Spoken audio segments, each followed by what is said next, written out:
Good morning students. This is Kamal and here. Last lecture पे हम लोगों ने डिस्कस किया था कि इलेक्ट्रोड पोटेंशियल कैसे निकालते हैं, गैल्वेनिक सेल क्या होता है, उसका इलेक्ट्रोड पोटेंशियल कैसे मेज़र करते हैं, ये सारी बातें हमने पढ़ ली थी।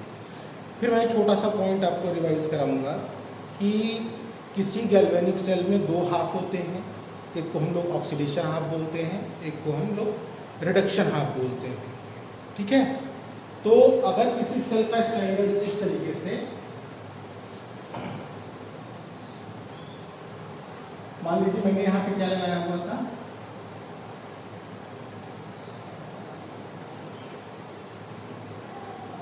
इसको सॉल्ट से कनेक्ट कर दिया था ना। अगर ये जिंक है और ये कॉपर है, इसमें क्या है, ZnSO4 ले लिया हमने और इसमें CuSO4 ले लिया ना। कंसंट्रेशन कितनी है 1 मोल, कंसंट्रेशन कितनी है 1 मोल, टेम्परेचर कितना है 298 केल्विन, टेम्परेचर कितना है 298 केल्विन। ठीक है, तो आप जानते थे इस तरफ रिएक्शन क्या होता था, Zn से Zn2 प्लस 2 इलेक्ट्रॉन, इधर ऑक्सीडेशन होता था, तो ये अपना क्या हो जाता था एनोड, और एनोड में क्या होता है ऑक्सीडेशन। ये बात अपने दिमाग में बना के रखिए कि एनोड पे ही ऑक्सीडेशन होता है। ठीक है, इधर क्या है Cu, ये जो इस तरफ से इलेक्ट्रॉन जाएंगे इनको लेगा और किसमें कन्वर्ट हो जाएगा, तो Cu2 यहाँ सोल्यूशन में है, वो लेके Cu सॉलिड में कन्वर्ट हो जाएंगे।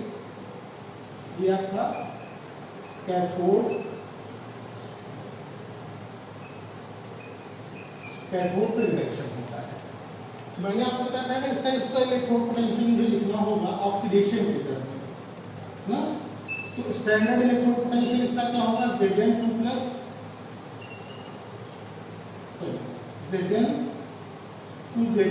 प्लस ये ऑक्सीडेशन पोटेंशियल है। ठीक है, और इसका लिखेंगे तो E0, इसका रिडक्शन पोटेंशियल लिखेंगे, इसका ऑक्सीडेशन पोटेंशियल लिखते हैं और इसका रिडक्शन पोटेंशियल। ठीक है, ये क्या है ये है आपका स्टैंडर्ड ऑक्सीडेशन पोटेंशियल, और ये क्या है स्टैंडर्ड रिडक्शन पोटेंशियल। इसको मैं शॉर्ट में बोलूंगा SRP। क्या बोलूंगा SRP, स्टैंडर्ड रिडक्शन पोटेंशियल को मैं शॉर्टकट में क्या बोलूंगा SRP बोलूंगा। ठीक है, IUPAC ये कहता है कि किसी का ऑक्सीडेशन पोटेंशियल नहीं लेना है, दोनों को रिडक्शन पोटेंशियल के टर्म में लेना है।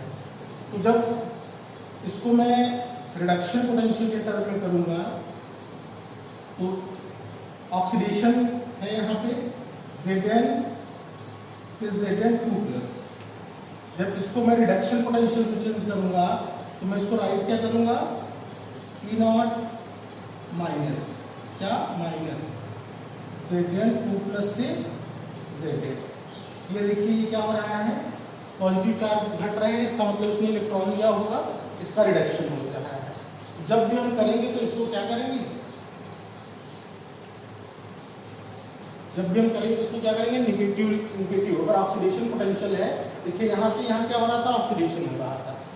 ठीक है, और यहाँ से यहाँ क्या हो रहा है रिडक्शन।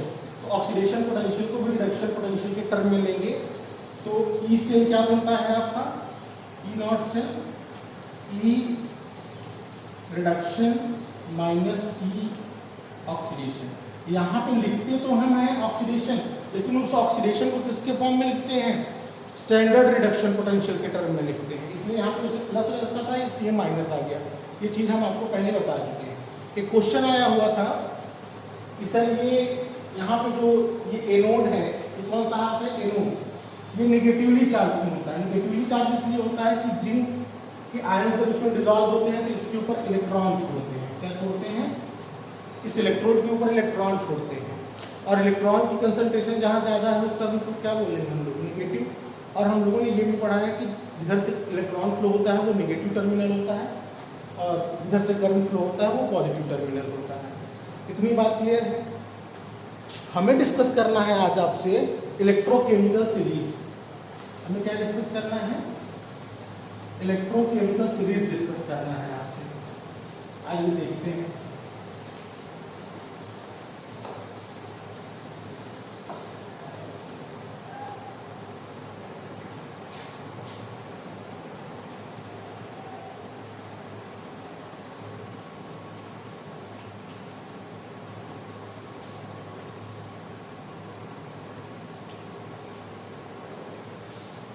इलेक्ट्रोकेमिकल सीरीज क्या है? जब एलिमेंट्स को increasing order of standard electrode potential ना, when elements are arranged in increasing order of SRP, कहीं कहीं डिक्रीजिंग ऑर्डर में भी है, कहीं कहीं इंक्रीजिंग ऑर्डर में भी है। तो हमने क्या कहा कि when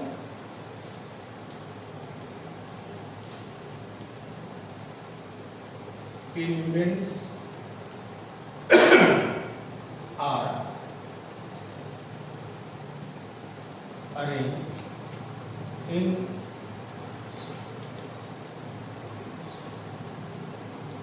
increasing order of SRP, standard reduction potential, when elements are arranged in increasing order of SRP, ठीक है? This series is known as electrochemical series. ठीक है, इसको बोलते हैं इलेक्ट्रोकेमिकल सीरीज। अब आपको इलेक्ट्रोकेमिकल सीरीज कैसे होती है, क्या होती है, ये जानना बहुत जरूरी है। ठीक है, तो मैं बात करूँगा इलेक्ट्रोकेमिकल सीरीज की। हाँ, तो उसमें कैसे रिडक्शन पोटेंशियल, किधर ऑक्सीडेशन होता है ज़्यादा, कौन अच्छा ऑक्सीडाइजिंग एजेंट होता है, कौन अच्छा रिड्यूसिंग एजेंट होता है, उसकी क्या एप्लीकेशंस हैं, ये सारी बातें आज हम लोग डिस्कस करेंगे। ठीक है,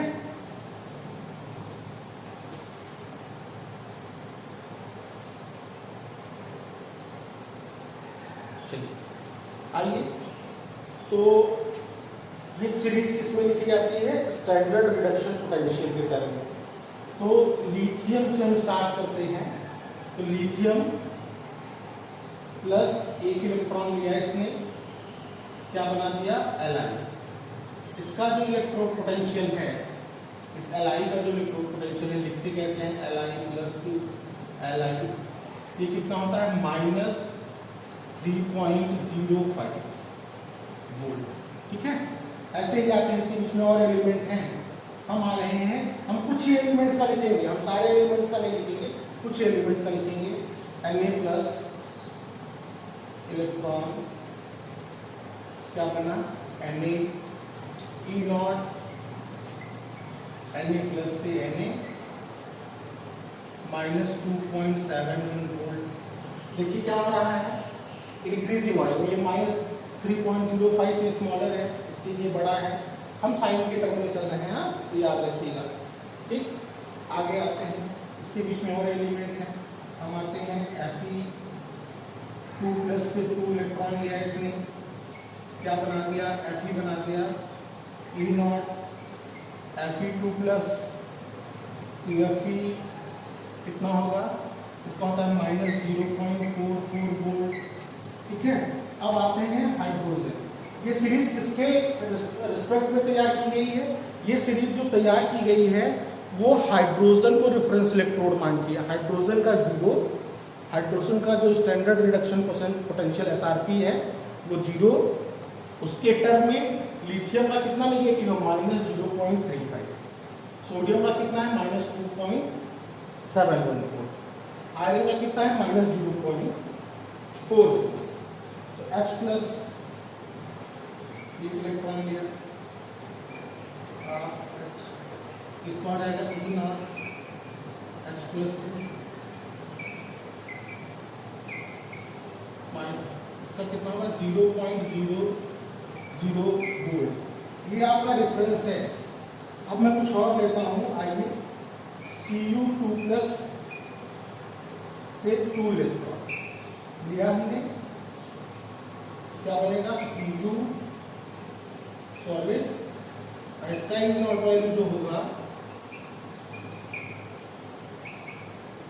वो प्लस 0.34 वोल्ट होता है। कितना होता है? प्लस 0.34।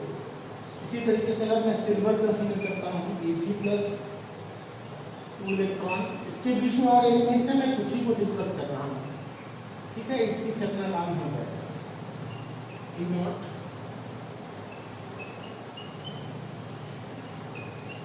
ये वैल्यू कितनी होती है? प्लस 0.80। ये वैल्यू कितनी होती है?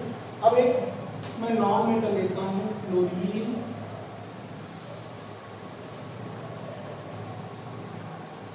माइनस, इसका जो ई नॉट होता है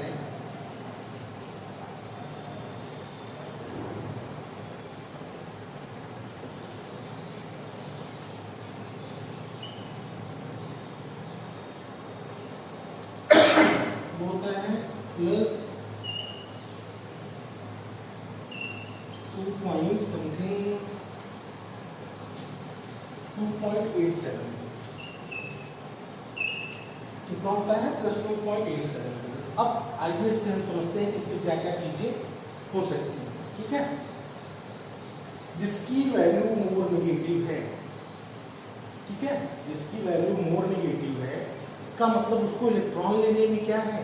प्रॉब्लम है। लिथियम क्या इलेक्ट्रॉन लेना चाहेगा?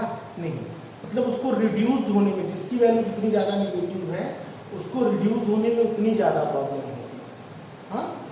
और जिसकी वैल्यू जितनी ज़्यादा पॉजिटिव है वो इजीली रिड्यूस होगा। क्यों? क्योंकि ये जो फ्लोरीन है इसकी जो इलेक्ट्रॉन लेने की कैपेसिटी है वो क्या है? बहुत ज़्यादा है।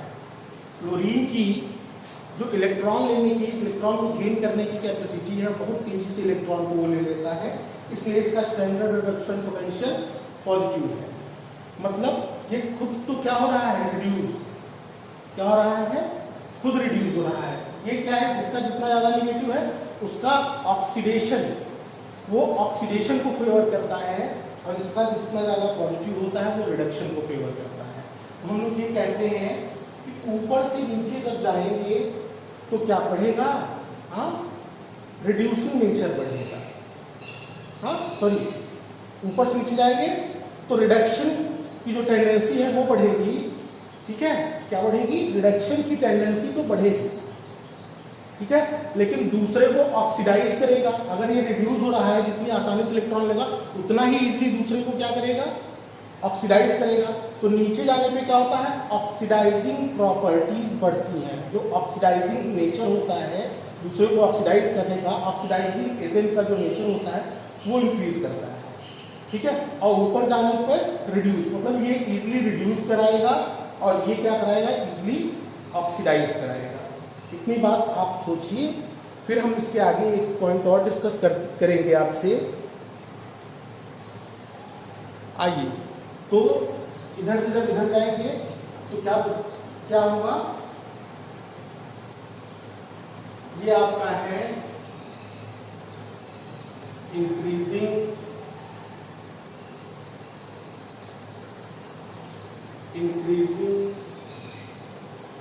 Order of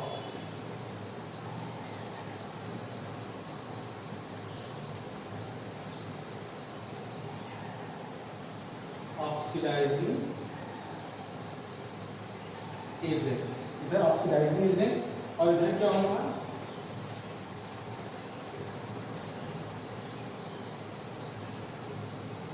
reducing agent. इधर ऑक्सीडाइजिंग, इधर ऑक्सीजन नीचे की तरफ जाएंगे तो ऑक्सीडाइजिंग एजेंट की प्रॉपर्टी इंक्रीज करेगी, और ऊपर की तरफ जाएंगे तो रिड्यूसिंग। मेटल जो है इलेक्ट्रॉन लेके दूसरे को रिड्यूस करेगी, और नॉन मेटल दूसरे से इलेक्ट्रॉन लेके, तो जिसकी जितनी ज़्यादा वैल्यू। अब चलते हैं कुछ लोग एप्लीकेशन की बात करते हैं। इसकी बात करते हैं एप्लीकेशन की। तो पहला हम ये बता सकते हैं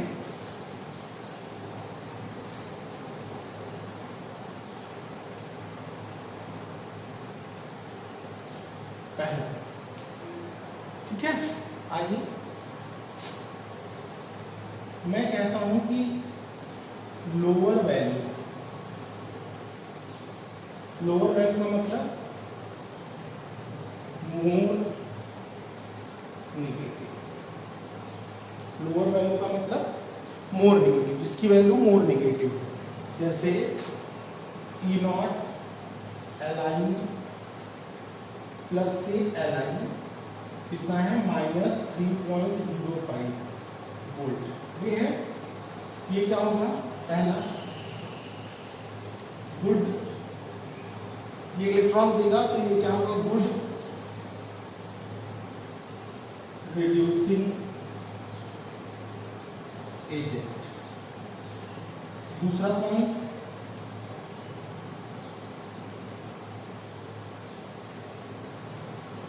easily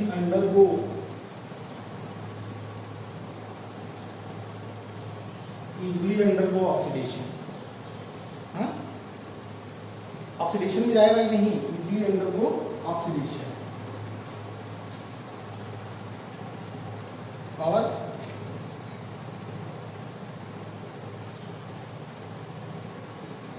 easily donate इलेक्ट्रॉन, क्या करेगा, इजीली इलेक्ट्रॉन डोनेट कर देगा, ठीक है। आइए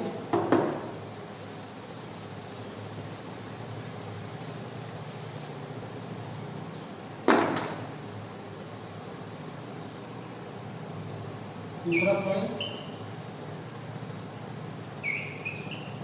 higher value of E naught, इसका मतलब क्या, पॉजिटिव की तरह। अगर ई नॉट F2 से 2F माइनस है तो कितना होगा, +2.87 वोल्ट। अगर ऐसा है तो ये क्या होगा, गुड ऑक्सीडाइजिंग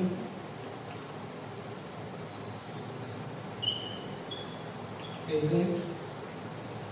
दूसरा, अंडरगो कहाँ जाएगा,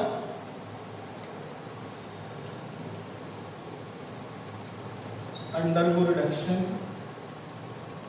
और तीसरा,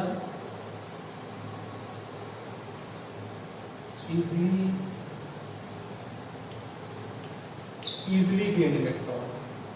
ठीक, ये पहला एप्लीकेशन है, इसको याद रखिएगा। अगर आपको दो दे दिए जाते हैं, दो सेल दे दिए जाते हैं, तो कौन ऑक्सीडेशन में जाएगा, कौन रिडक्शन में जाएगा, ये आप ई नॉट की वैल्यू देख लेंगे। जिसका मोर नेगेटिव होगा वो ऑक्सीडेशन में जाएगा, और जिसका लेस नेगेटिव होगा वो कहाँ जाएगा, रिडक्शन में जाएगा। इतना क्लियर।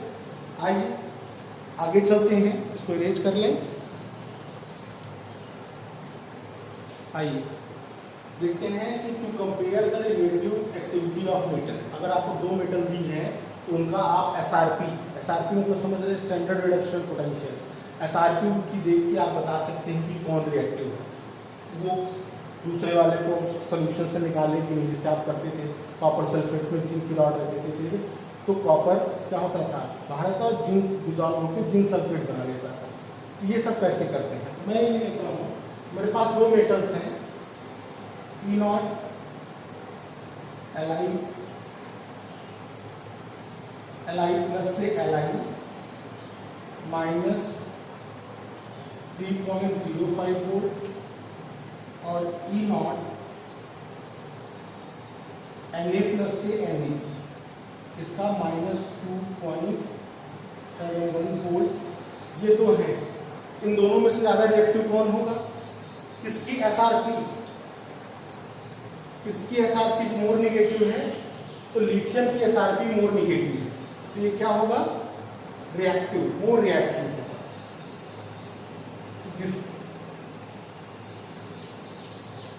मोर रिएक्टिव, तो जिसकी वैल्यू, जिसकी स्टैंडर्ड रिडक्शन पोटेंशियल जितना ज़्यादा नेगेटिव होगा, उसकी रिएक्टिविटी क्या होगी, ज़्यादा होगी। मैं नेगेटिव या लोअर बोलूँ, दोनों बात एक ही है। लोअर, ये दोनों में स्मॉलर कौन है, साइड के अकॉर्डिंग देखेंगे तो -3.05 स्मॉलर है, तो ये मेटल मोर रिएक्टिव होगा। अगर अगर इन दोनों मेटल में कनेक्शन कराया जाए तो लिथियम क्या करेगी, सोडियम को सोडियम के साथ से डिस्प्लेस कर देगी। अगला चलते हैं to calculate the standard reduction potential. अगर दो सेल हमने बनाया, जैसे मैंने जिंक और कॉपर के साथ डेनियल सेल बनाया हुआ था ना, तो उसका standard reduction potential, standard reduction potential जब प्रेशर 1 बार या टेम्परेचर आपका 298 केल्विन हो, सॉल्ट की कंसंट्रेशन 1 मोल हो, अगर ऐसा कुछ होता है तो उस समय जब जो पोटेंशियल कैलकुलेट किया जाता है इलेक्ट्रोड पोटेंशियल, उसको स्टैंडर्ड इलेक्ट्रोड पोटेंशियल कहते हैं। उनको अगर मैं सॉल्व करूंगा तो मुझे क्या मिलेगा, to calculate the standard EMF of the cell ना, स्टैंडर्ड इलेक्ट्रोड पोटेंशियल जो होगा, standard EMF electromotive force cell का मैक्सिमम कितना पोटेंशियल वो जनरेट करेगा, तो क्या हो जाएगा, EMF of the cell E naught reduction minus E naught oxidation. आप ये जानते हैं माइनस क्यों लिखा जाता है यहाँ पे, तो इस तरीके से हम लोग ईएमएफ ऑफ द सेल निकाल देंगे। ठीक है, इतना फंडा क्लियर, ये पता रहेगा। तो इसका यूज हम आगे नेक्स्ट इक्वेशन जब पढ़ेंगे तो उसमें ढेर सारे इसके यूजेस हैं, इसको वहाँ पे करना है। To predict the spontaneity of reaction, कोई रिएक्शन स्पॉन्टेनियस है कि नहीं है, तो आगे गिब्स फ्री एनर्जी हम पढ़ाएंगे, डेल्टा जी, उसके बारे में पढ़ेंगे। लेकिन मैं आपको ई नॉट की टर्म बता रहा हूँ। If the value of E naught cell, अगर सेल का E नॉट कोई भी रिएक्शन है उसका रिजल्टेंट दोनों को जोड़ के अगर E नॉट सेल जो होता है वो पॉजिटिव आता है, क्या, if E naught cell is positive, अगर E नॉट सेल की वैल्यू पॉजिटिव आती है तो वो रिएक्शन स्पॉन्टेनियस होगा। अगर E नॉट की वैल्यू निगेटिव आती है, दोनों को सॉल्व, जैसे यहाँ पे उसको मैंने सॉल्व किया है, यहाँ पे जो ईएमएफ या ई नॉट सेल आएगा, ठीक है, अगर ये पॉजिटिव होगा, क्या होगा, अगर ये पॉजिटिव वैल्यू आती है इन दोनों को सॉल्व करने पे, तो क्या होगा, रिएक्शन जो होगा रिडॉक्स रिएक्शन स्पॉन्टेनियस, हमें कुछ नहीं करना है, वो खुद से होगा। अगर ये वैल्यू निगेटिव आ गई, अगर ई नॉट सेल की वैल्यू निगेटिव आ जाती है तो रिएक्शन क्या होगा, नॉन स्पॉन्टेनियस होगा, मतलब वो रिएक्शन खुद से नहीं होगा, उसमें फिर हमें इलेक्ट्रिसिटी पास करानी पड़ेगी। तो ये सारी बातें हैं। अच्छा, एक बात और आती है कि कैसे हम ये प्रिडिक्ट करेंगे कि कोई अगर गैल्वेनिक सेल है उसमें इलेक्ट्रोलिसिस करानी है, मतलब उस रिएक्शन को रिवर्स कराना है, तो कैसे करेंगे, तो उसको सॉल्व करेंगे। जो ई नॉट की वैल्यू आएगी, जितनी वैल्यू आएगी, ठीक है, उतना अगर उससे ज़्यादा का वोल्टेज हम उसके ऊपर अप्लाई करते हैं तो वो किसके जैसा वर्क करने लगेगा, इलेक्ट्रोलाइटिक सेल के जैसा काम करने लगेगा। ये कुछ बातें हैं, ये आपकी नोट्स पीडीएफ में भी हैं, उसमें कुछ क्वेश्चंस भी दिए गए हैं, वो आपको करने हैं। ठीक, तो इलेक्ट्रोकेमिकल सीरीज बहुत इंपॉर्टेंट है, इसके आगे हम नेक्स्ट इक्वेशन चलेंगे और उसमें 2 टॉपिक और हैं, उसके साथ next equation equilibrium constant from next equation और डेल्टा जी जो गिब्स फ्री एनर्जी है, ये पढ़ना है, उसको हम लोग आगे कंटिन्यू देखेंगे। Okay, thank you for today.